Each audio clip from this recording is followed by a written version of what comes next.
Greetings everyone, we're back with part 3, and I don't know, I kind of suffered in making this, but I think the end results are kind of neat. This is my Samara winged Dragonfly fountain pen, and yeah, I like the look of it. Now, I am going to clean it up a little bit. I probably won't do that on video. We'll see how that goes. But I think the next thing is to do some drawing with it. I'm going to use two different types of ink. I'm going to use my water-soluble Mont Blanc Mystery Black, and I'll use this, which I got from Hudson, which is a waterproof ink as well. So I'm going to open this up. I'll probably make a stand for that, because I don't want it to lean on its wings too much. Let's see what we can do. I don't want to use too much ink because I saw what happened the last time. So this is the, well, let's see, maybe I can do kind of a doodle of this thing.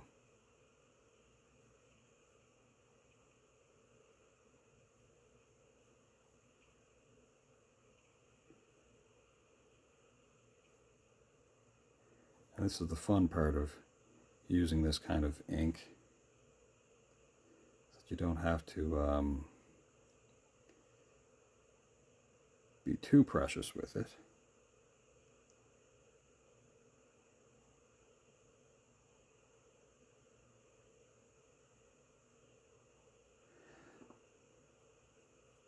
So you can kind of correct it if you need to. Not perfectly.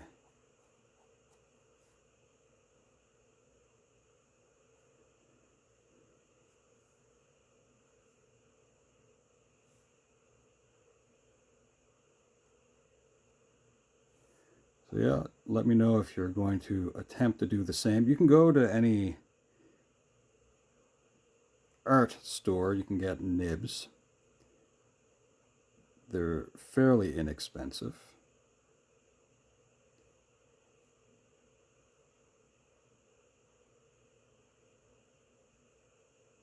You can make your own. Now, something interesting to me,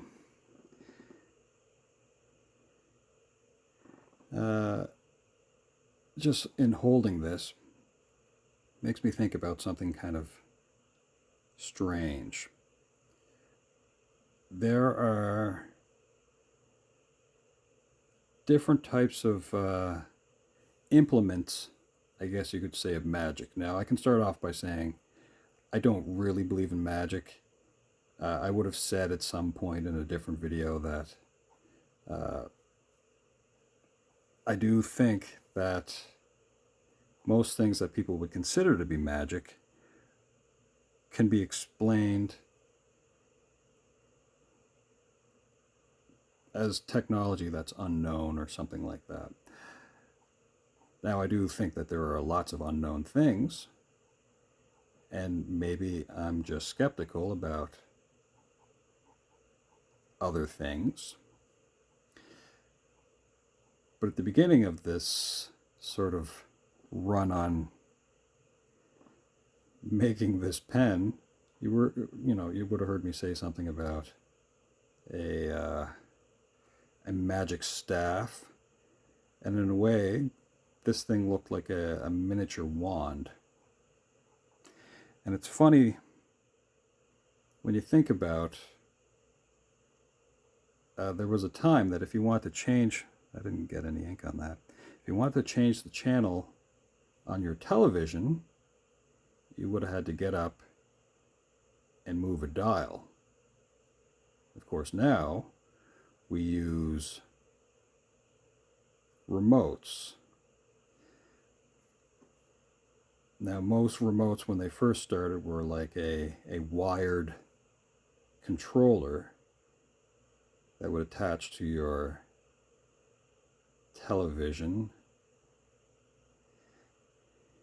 That's the rough idea of what I have going on with this. And after a while they changed over to infrared.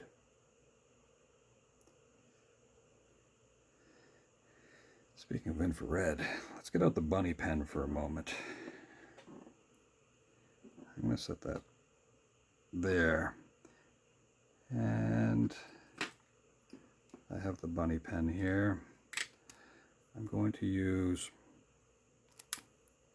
this blue for the eyes.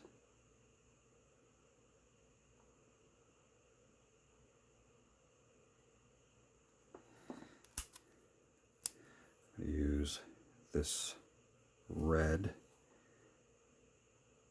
for the wing wraps.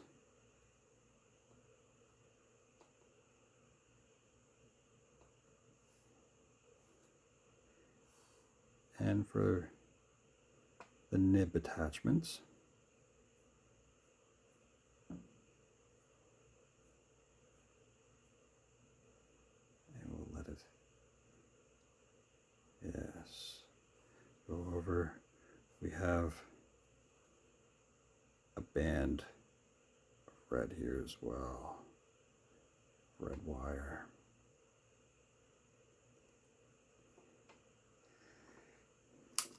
Set that aside. Next, I'll put that on there just for a moment. I'm going to open up Hudson's permanent ink.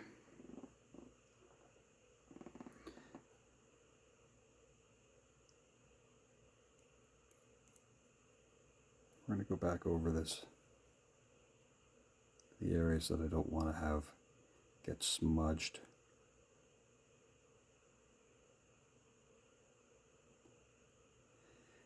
And I think it's going to take a little bit of time to get used to drawing with this pen. And what was I rambling on about before? Oh yeah, magic wands and remote controls. Now, growing up, I remember one of my neighbors was putting in a new well, and there was someone who was brought in by the well drilling company who came in with like a stick, and the stick was, well, kind of in the shape of a Y, from what I remember. And what that person did was they walked around the yard and they said, oh, you got to drill here. This is where the water is. And from what I heard, this person was never wrong.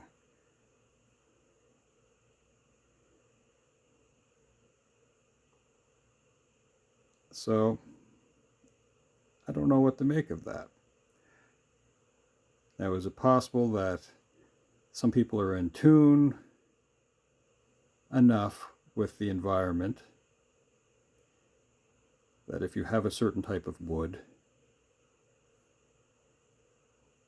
you can sort of douse for water? It's kind of a neat thing.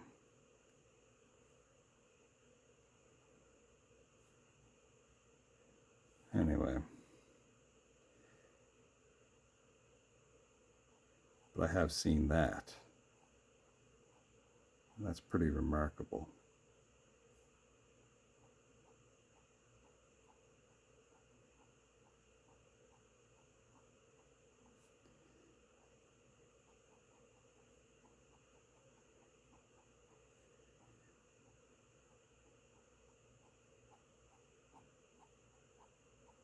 So this is just a doodle.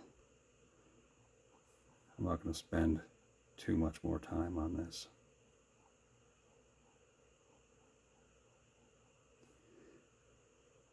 I think 3 parts is more than enough.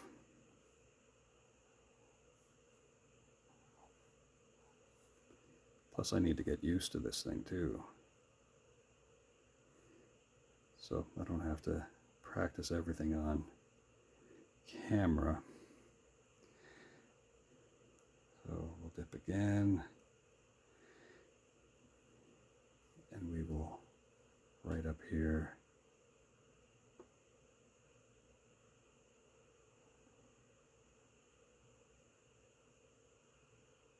a little nicer than the last time.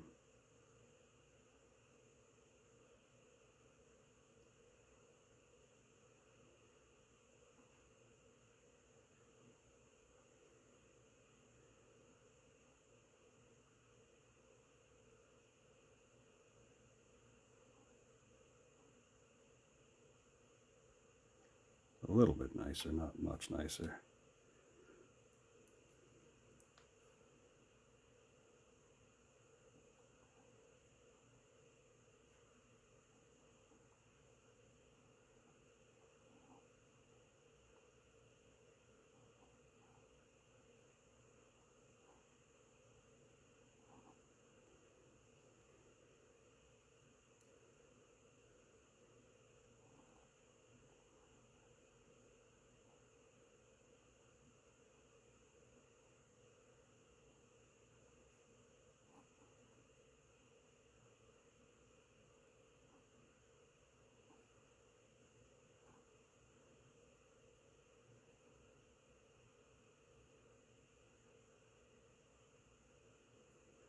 Now, the nib itself, like I said, this is a bowl pointed.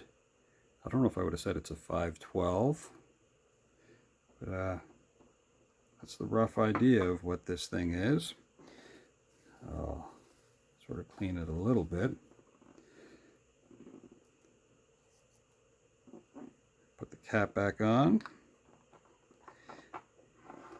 And the final part of this.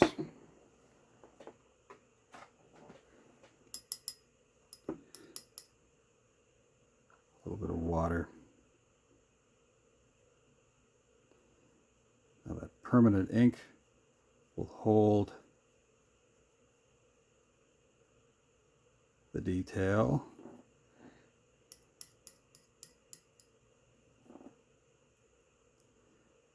As well as the gel of the bunny pen.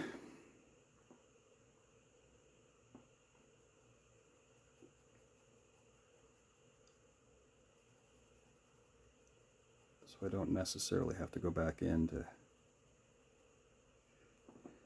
put those details back in.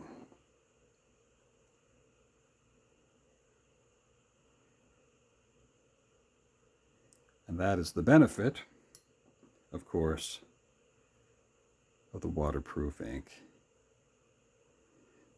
Now, I don't drink coffee, and the waterproof ink is not going to fix that.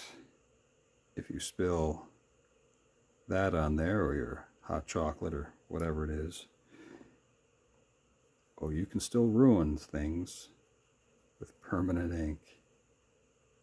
And mostly with other permanent inks, I suppose.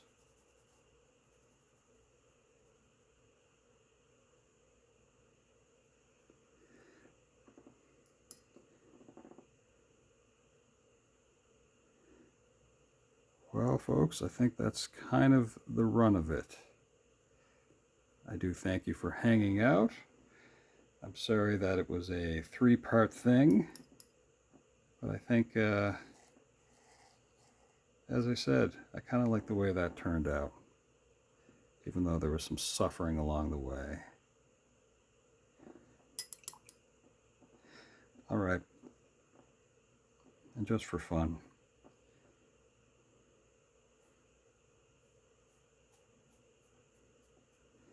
put a little smear on that, even though it won't really smear that much. Okay. I hope you have a wonderful day, and yeah, let me know if you've built one of these as well, because I think it looks pretty neat. And as I said, I'll probably clean it up a little bit at some point and make a stand for it. Okay, well, I hope you have a great day, and hopefully we'll see you again sometime soon. Ciao for now.